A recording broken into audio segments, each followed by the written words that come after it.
Ito ang Witch Hat Atelier, Episode 1 hanggang Episode 3, Compressed Recap Version. Kung gusto mong panoorin ang buong detalye ng bawat episode, pwede mong piliin kung saan ka magsisimula gamit ang timestamp sa channel. Sa isang mundong punong-puno ng mahika at mga mangkukulam, may isang batang babae na nagngangalang Coco. Hindi tulad ng nakaraan kung saan kinatatakutan ang mga mangkukulam, dito, sila ay hinahangaan, parang mga bayani na kayang gumawa ng himala. Kaya mula pa pagkabata, iisa lang ang pangarap ni Coco, ang maging isang mangkukulam balang araw. Isang araw, habang abala siya sa pagpapatuyo ng damit, may napansin siyang kakaiba sa langit. Isang karwaheng hinihila ng Pegasus, lumilipad pababa, at dahan-daang lumapag malapit sa kanilang bahay. Dahil unang beses niyang makita itong ganoon kalapit, agad siyang tumakbo papasok para magpaalam sa kanyang ina. Pero pagbukas pa lang ng pinto, bam, nabunggo niya ang isang lalaking nakatayo mismo sa harap. Agad siyang nag-sorry, pero ngumiti lang ang lalaki at sinabing ayos lang, dahil siya rin naman ang hamarang sa pinto. Pag-angat ni Coco ng tingin, napansin niya ang ilang babaeng mamimili na abala sa pagpili ng tela sa tindahan nila. Doon niya naisip, sila yung sakay ng lumilipad na karwahe.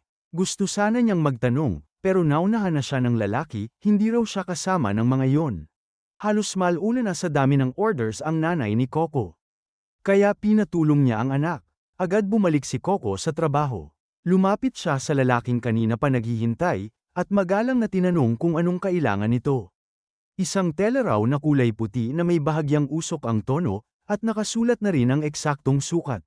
Maingat na hinanap ni Coco ang tamang tela, minarkahan ito ng chalk, at sinimulan ang pagputol, eksakto, pulido, walang sayang.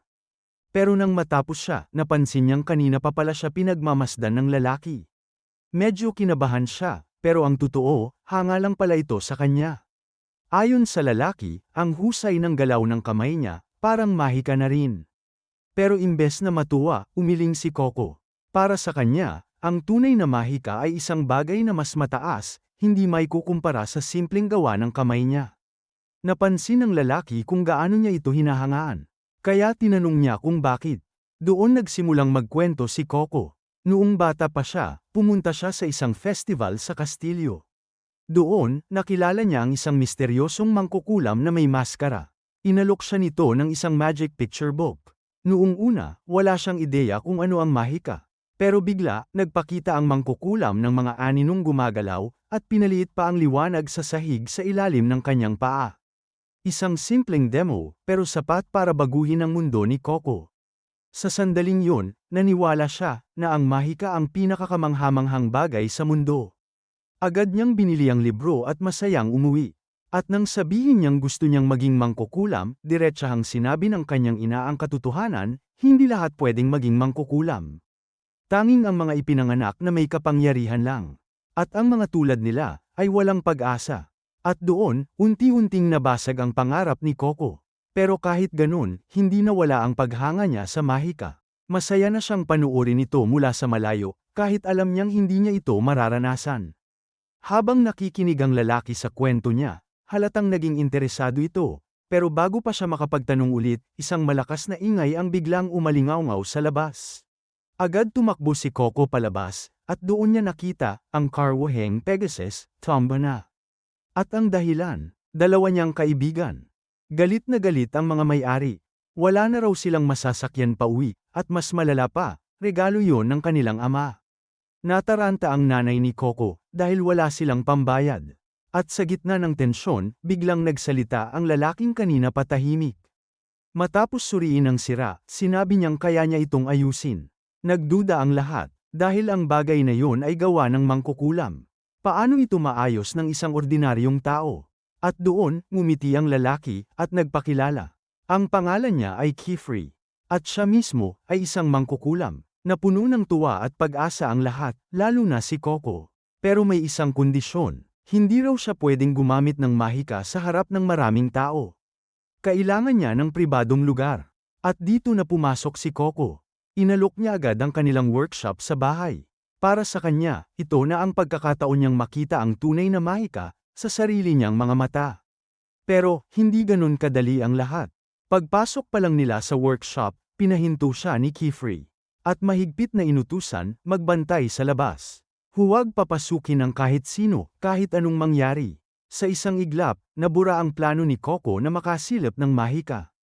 Pero syempre, ang mga ganitong utos, gumagana lang sa mga sumusunod. At ang mga kaibigan ni Coco, hindi kasama doon. Hindi nagtagal, umikot sila sa likod ng bahay, umakyat sa bubong, at sinubukang sumilip sa loob. Sinundan sila ni Coco para pigilan, dahil sa totoo lang gusto rin niyang makita. Kaya imbes na bumaba, palihim na pumasok sa bahay, at sumilip sa pagitan ng mga kahoy na tabla. At doon, sa wakas, nakita niya ang Mahika. Pero kabaligtaran ng inaasahan niya, walang incantation. Walang dramatic na galaw. Si Kefri, nagdo-drawing lang. Sa isang simpleng disk, maingat niyang iginuguhit ang isang bilog na simbolo. At doon tumama sa isip ni Coco ang isang malaking realization.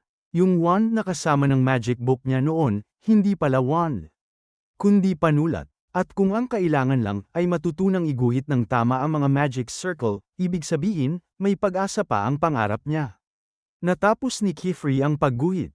Eksakto nga, lumabas si Kefri para mag-check, pero saktong nakabalik na si Coco sa pintuan.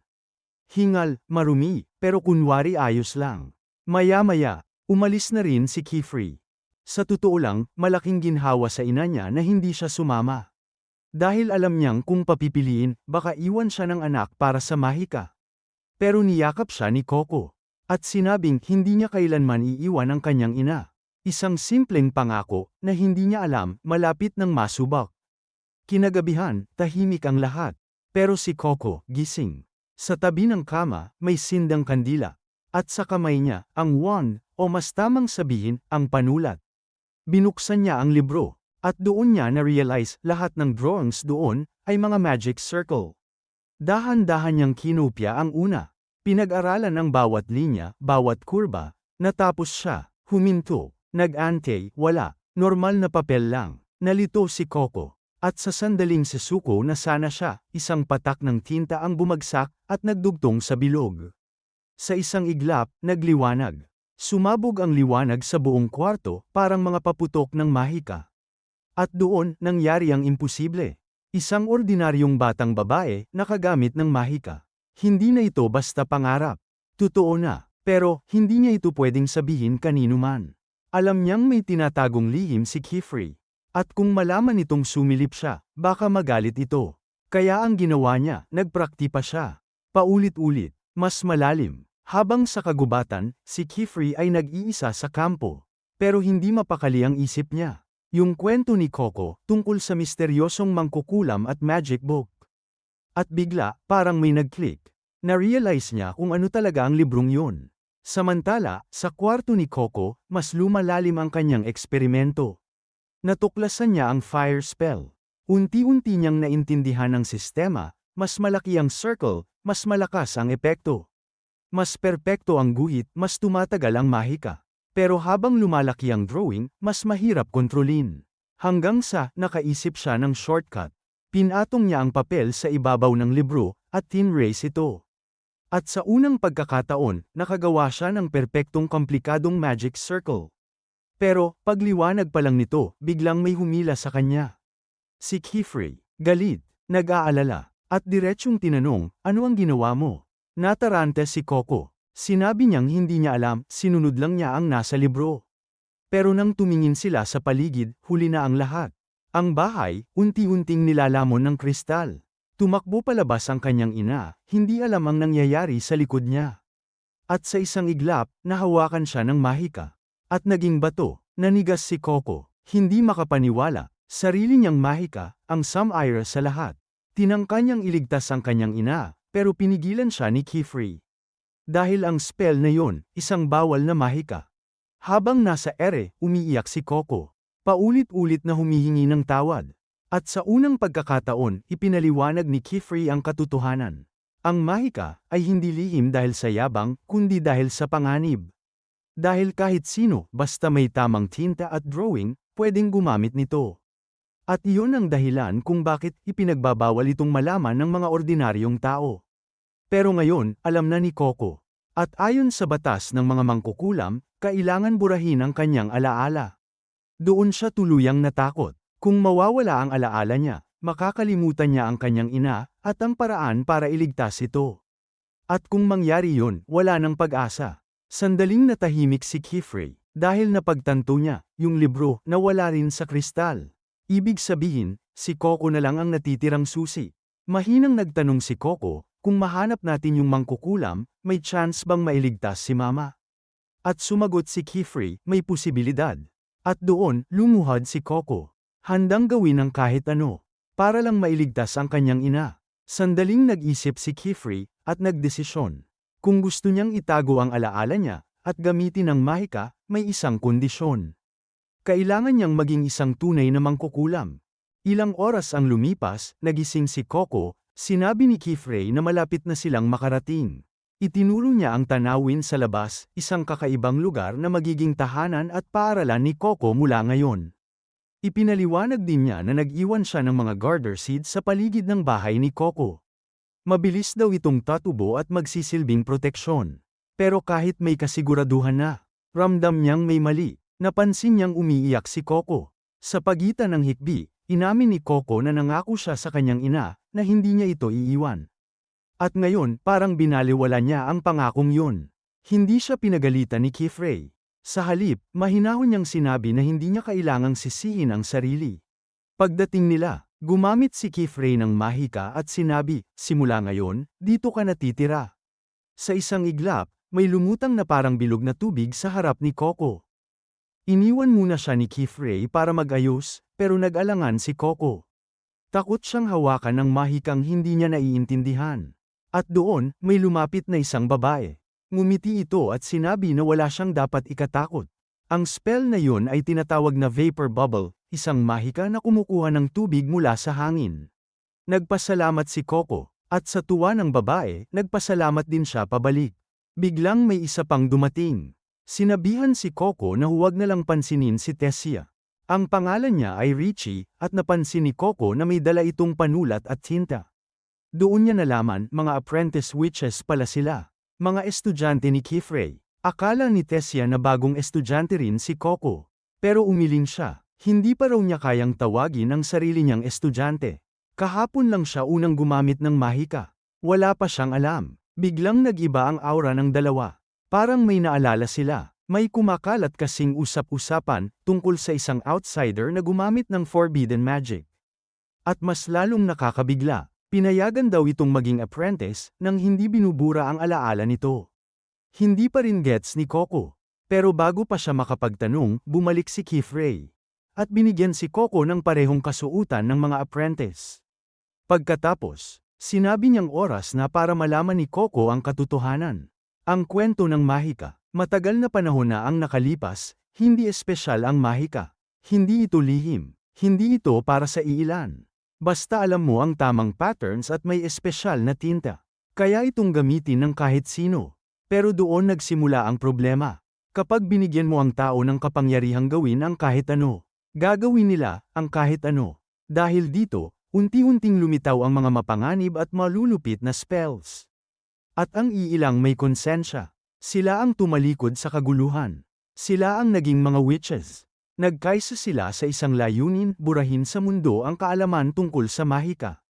At ipagkatiwala lang ito sa mga taong handang protektahan ang lihim. Simula noon, pinaniwala ang lahat na ang mahika ay para lamang sa mga pinili. Dahil kung malalaman ng lahat ang katotohanan, babalik ang mundo sa kaguluhan. Dahil dito, naging maingat ang lahat. Kaya mabilis kumalat ang balita tungkol kay Coco. At kahit masakit, hindi niya sila masisisi. Dahil alam niyang siya mismo ang dahilan kung bakit nagkaganito. May isa pa siyang tanong. Ano ba talaga ang forbidden magic? Ipinaliwanag ni Kifrey, ito ang mga mahikang isinulat noong panahon ng kaguluhan. Mga spell na ipinagbawal ng buuin ng mga witches ang kanilang kasunduan. Sa madaling salita, mahika para manakit ng kapwa. Gusto itong maintindihan ni Coco. Kailangan niyang malaman kung ano ang dapat iwasan, dahil kung hindi, baka matakot siyang gamitin ang kahit anong mahika. Karaniwan, pinapahintay muna ni Kifrey ang mga estudyante niya. Pero iba ang sitwasyon ni Coco. Kaya sinabi niya ang pinaka-importanting rule, maraming klase ng forbidden magic. Pero sa pinakasimple nitong anyo, bawal gumamit ng mahika direkta sa katawan ng tao. Kasama dito ang pagbabago ng anyo, pagpapabata o pagtanda, pagkontrol sa isip o damdamin, pananakit, o kahit pagpapagaling. Lahat ng yan, ipinagbabawal. Pero, may isang exception, at agad itong nahulaan ni Coco. Pagbura ng alaala, para mas maintindihan, nagpakita si Kifrey ng halimbawa. O, isang simpleng bintana. Inilagay niya ang frame sa tamang pwesto, at biglang nag-activate ang spell. Dahan-daang bumukas ang bintana. At sa likod nito, hindi pader ang makikita, kundi isang napakalawak na lawa. Hindi makapaniwala si Coco. Kanina lang, napapalibutan sila ng mga burol, pero ngayon, isang napakalawak na lawa na ang nasa harap niya. Parang imposible. Ipinaliwanag ni Kifrey na ang nakikita niya ay isang windowway. Isang uri ng mahika na nagdudugtong sa dalawang bintana, basta pareho ang pattern na iginuhit dito. Parang portal, at sa mismong sandaling yun, biglang umalon ng malakas ang lawa. May isang napakalaking nilalang ang sumulpot at bumuga ng tubig diretso sa windowway. Mabilis na isinara ni Kifrey ang bintana. Tahimik, pero mabigat ang hangin. Ipinaliwanag niya, ang nakita nila ay bahagi ng trial ng mga librarian. Ang Tower of Tomes ay binabantayan ng 4 na tagapag-ingat, at tanging mga witch lang na kayang lampasan ang pagsubok ang pwedeng makapasok. Ibig sabihin, kung gusto ni Coco makarating doon, kailangan muna niyang matuto. Normal lang daw ang matakot, pero hindi lahat ng mahika ay mapanganib. Ang mga hindi ipinagbabawal na spells, kaya nilang magdala ng saya at tulong sa iba. At iyon ang gusto niyang matutunan ni Coco. Hindi para manakit, kundi para magpaga ng mundo. Tumango si Coco, at sa pagkakataong yun, pinili niyang magtiwala. Handa na siyang matuto. Dinala siya ni Kifrey sa isang silid. Wala pa ang magiging roommate niya, si Agathe. Ipinaliwanag niya na dito sila magtatrabaho, pero may sarili rin siyang kwarto sa likod, pababa ng hagdan. Iniwan siya ni Kifrey dahil may kailangan siyang asikasuhin. Pagkalabas niya, gumamit siya ng isang device. Parang may kinausap siya sa malayo. Nagpasalamat siya sa pagpayag na tanggapin si Coco bilang apprentice. Habang ini-explore ni Coco ang lugar, bigla siyang nagulat. May boses. Mula sa taas, bumagsak si Agathe. Mabilis siyang pina-atras para makalapag ng maayos. Susubukan pa lang sana ni Coco magpakilala, pero pinutol siya agad ni Agathe. Kilala na daw niya siya.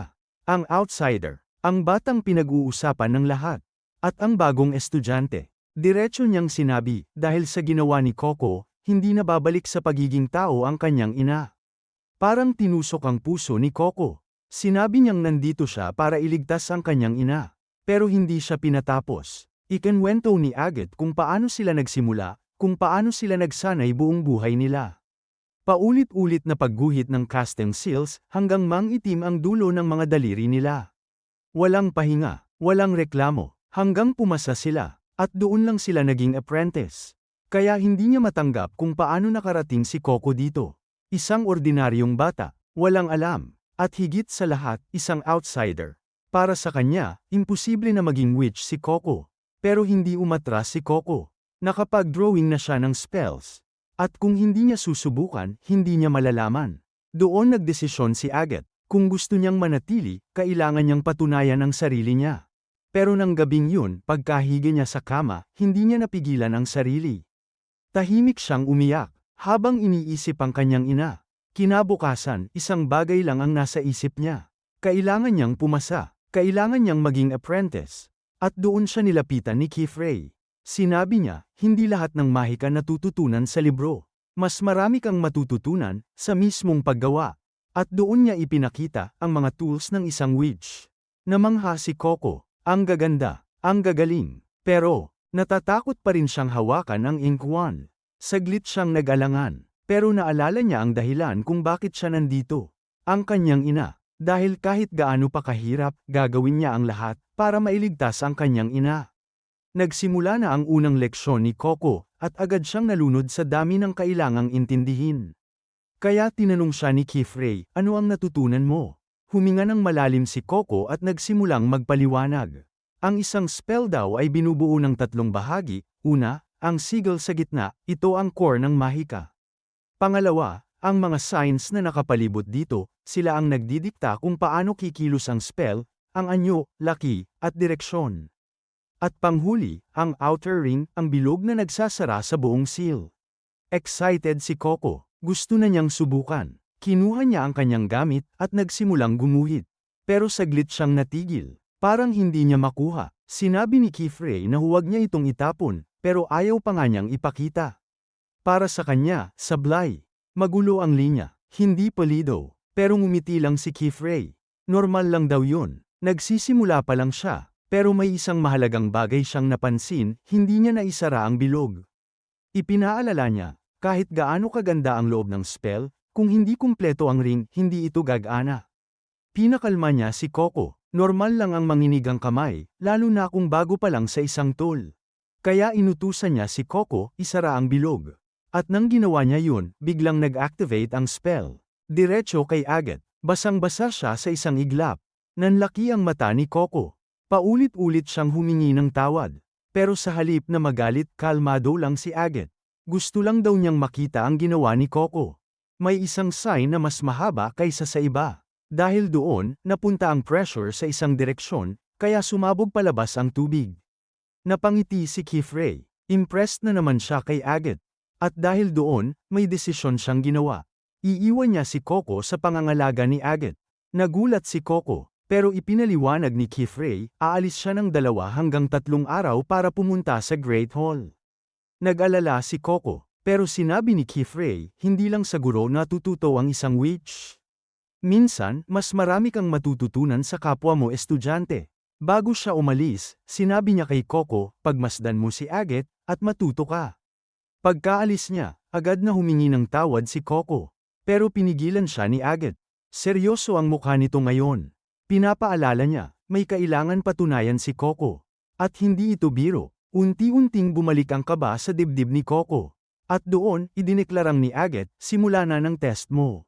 Si Kifrey ay dumaan sa windowway papunta sa isang lugar na binabagyo.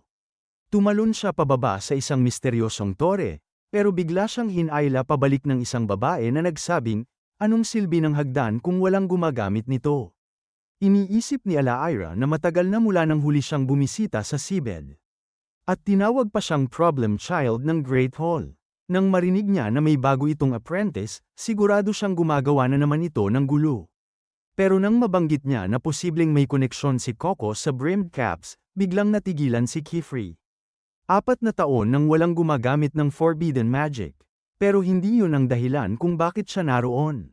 Hindi pa kasi nakakapag-test si Coco, kaya hindi pa siya opisyal na apprentice. At sa panahong ito ng taon, sobrang hirap ng test, posibleng ikamatay pa niya. Kaya ayaw pa sana siyang pasalihin ni Kifrey. Sa harap ng windowway, nagtanong si Coco kay Agat kung sigurado ba itong dapat nilang gawin yun kahit wala si Master Kifrey. Sinabi ni Agat na kailangan din naman niyang harapin ang dagger range test ng mag-isa balang araw, siya nga ay naipasa yun noong 10 taong gulang pa lang siya. Lahat sila kailangang pumasa para maging apprentice, kaya pareho lang sila ng sitwasyon ni Coco. Ang unang test ay ang Consent of the Crown. Pinapayagan lang ang bawat kalahok na magdala ng 3 contraption at mga pyesa nito. At kailangang marating ang tuktok ng dagger range gamit lang ang sariling kakayahan, para kunin ang diadem herb na tumutubo roon. Binigyan siya ni Agat ng guidance orb na nagtuturo ng direksyon, at isang vapor bubble para sa inumin.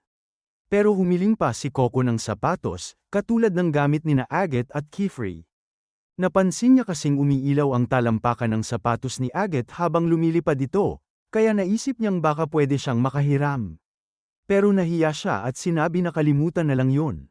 Napabuntong hininga si Agat, saka agad ibinigay ang sarili niyang sapatos at itinulak si Coco papasok ng portal. Doon niya sinabi na may nakalimutan pala siyang banggitin, isang beses lang pwedeng kunin ang test. Kapag bumagsak siya, hindi na siya pwedeng maging apprentice at kailangan niyang umalis sa atelier. Doon tuluyang kinabahan si Coco, pero kailangan niyang gawin ang lahat. Itinaas niya ang guidance orb, at nagsimulang gumalaw ang karayom nito, nagtuturo ng direksyon. Naglakad siya, at agad nadapa. Diretso mukha sa sapot ng gagamba. Kahit palpak, pinilit niyang bumangon kung nagawa ni Agat noong 10 taong gulang pa lang ito, kaya rin niya. Napanganga siya nang marating niya ang isang lugar na may mga lumulutang na orb lands. Napansin niyang paitaas ang direksyon ng orb, ibig sabihin, nasa langit ang pupuntahan niya. Nakakita siya ng ibon, at doon niya naalala ang sapatos. Pero kahit isiga niya ang fly, walang nangyari. Sinuri niya ito at napansin na hati pala ang casting seal sa kaliwa at kanang paa. Nang may tugma niya ng maayos, nagliwanag ito ng berde, at bigla siyang lumipad. Pero sandali lang yon, dahil bumagsak din siya sa isang palumpong. Naisip niya na tama si Kifri, para siyang bagong silang na bisiro na hirap maglakad. Sinubukan niyang muli, pero parang maling hagis lang siya ng bola. Kailangan lang niya ng mas maraming practice. Samantala, sa seabed, nagsusumite si Kifri ng application paper. Sinabihan siya ni Alaira na hindi na niya kailangang bumiyahe ng malayo kung lilipat na lang siya roon, pwede pa niyang dalhin ang mga estudyante niya. Pero sagot ni Kifri, nasa kanya na ang lahat ng kailangan niya sa lugar niya ngayon. Kaya lang siya pumupunta roon kapag may kailangan. Kita ni Alaira na malalim ang galit niya sa Great Hall. Binalaan niya ito na bantayan ang mga estudyante, dahil hindi mo alam kung ano ang ginagawa ng mga bata kapag walang nakakatanda. Eksakto kung ano ang ginagawa ni Coco ngayon. Pakiramdam ni Coco ay gumagaling na siya, pero tuloy-tuloy pa rin ang pagbangga niya habang umaakyat. Muntik na siyang mahulog at kumapit na lang sa isang sanga, at doon niya nakita ang isang maliit at mabalahibong uod. Gumapang ito at pinahiran pa siya ng buntot nito, dahilan para pareho silang magulat at mahulog sa tubig. Ang maliit na nilalang na yun ay tinatawag na brush body, at ngayon lang yun nakita ni Coco ng personal. Pag-ahon niya mula sa lawa, sumunod ito sa kanya kasama ang guidance orb. Hindi natuwa si Coco nang makita niyang puro putik na ang sapatos niya. Habang nililinis niya ito, napasigaw siya ng mapansing natanggal ang casting seal. Gusto sana niyang iguhit ulit, pero natapon ang conjuring ink sa loob ng bag niya. Hindi niya alam ang gagawin. Sa Atelier naman, hinanap ni Tisha si Coco dahil oras na ng hapunan. Nagulat siya nang malamang nasa dada range na ito kahit kaka-rating pa lang. Ipinaliwanag ni Agat na karamihan ay pumupunta lang doon pagkatapos pumasa sa test. At kung hindi niya kayang ipasa ang simpleng test na yon, hindi siya karapat-dapat maging apprentice.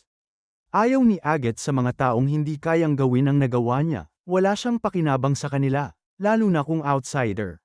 Sinabi niya kay Tisha na huwag mag-alala, sigurado siyang babagsak si Coco at babalik agad. Sa panahong ito ng taon, pinakamataas ang dada range, hindi niya kakayaning lumipad gamit lang ang self shoes. Ayaw talaga ni Agat ng taong hindi naiintindihan kung gaano kapanganib ang mundong ito.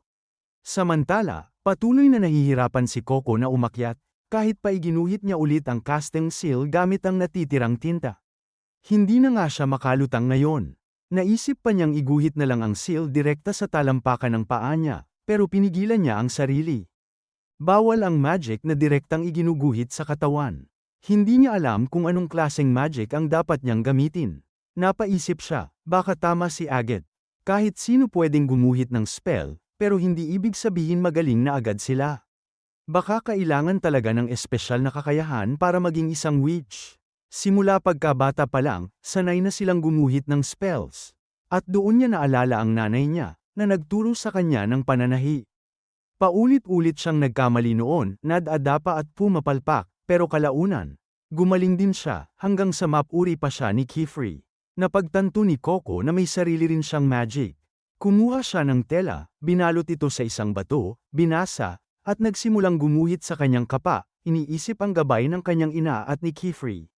Parang kusang gumagalaw ang kanyang mga daliri, malaya at walang pag-aalinlangan. Kinabukasan, inayos niya ang kanyang munting layag at binati ang kanyang brush body. Medyo pangit ang kinalabasan ng seal niya, dapat kasi nasa gitna ang sigil at pantay-pantay ang mga simbolo. Tinuro sa kanya na kapag hindi balanse ang mga ito, maaaring mapunta ang sobrang enerhiya sa isang direksyon. Pero naisip niyang subukan, paano kung sinadya niyang gawing mahaba ang isang bahagi? Habang ginagawa niya yon, umakyat ang brush body sa loob ng kanyang damit, natutuwa siyang gusto rin pala itong sumama sa kanya. Nang matapos niya ang seal, biglang sumugod ang bangka sa bilis. Natanggal ang kapa, at napakapit siya rito habang lumilipad. Punong-puno siya ng saya, lumilipad siya gamit ang sarili niyang spell. Isang tunay na cloak of light, para siyang nananaginip. Napatingin siya sa ibaba at nakita ang isang berdeng orb na parang tahanan niya. Hindi niya inakalang ang pagtulong niya sa kanyang ina noon ay makakatulong sa kanya sa magic. Pero mas mataas pa ang diadem herb, kaya lumipad pa siya pataas, at sinubukang abutin ito, dala ang alaala ng kanyang ina na hindi sumusuko hanggat hindi siya nagtatagumpay. Samantala, nagpanik si Kifri nang marinig kay Tisha na mag-isa si Coco sa Dade Range. Siguradong babagsak siya kung tutulungan niya, pero masyado pang maaga para sumabak siya sa test. Hindi siya lumaki sa magic tulad ng iba. Ngunit nang buksan nila ang windowway papunta sa test area, laking gulat nila nang makita si Coco na pabalik na, dala ang herb. Mahigpit siyang niyakap ni Tisha, habang ipinakita naman ni Coco kay Agate ang kanyang consent of the crown. Tiningnan lang ito ni Agate, at tahimik na umalis. Sinabihan ni Kifri si Coco na delikado ang paggamit ng spells nang walang tamang paghahanda at kaalaman. Nag-aalala siya dahil muntik na siyang mapahamak. Hindi niya kailangang ilagay ang sarili sa peligro para patunayan ang kahit ano, apprentice na siya. Pagkatapos, iniabot niya ang bagay na kinuha niya, ang patunay na isa na siyang witch. Ang uniforme ay sumisimbolo ng isang tanikala sa kanilang ulo, paalala na hindi nila dapat abusuhin ang magic. Sinabi niyang ingatan niya ito ng mabuti. Ngunit pabalik sa Dade Range, isang misteryosong mage ang bumulong. Sumibol na ang binhi. Kung nagustuhan mo ang recap na to, siguraduhin i-like ang video, mag-subscribe sa channel, at i-click ang notification bell para hindi ka mahuli sa susunod na uploads. Comment mo rin kung anong anime ang gusto mong i-recap next. Salamat sa panonood at mag-episode tayo sa susunod na video.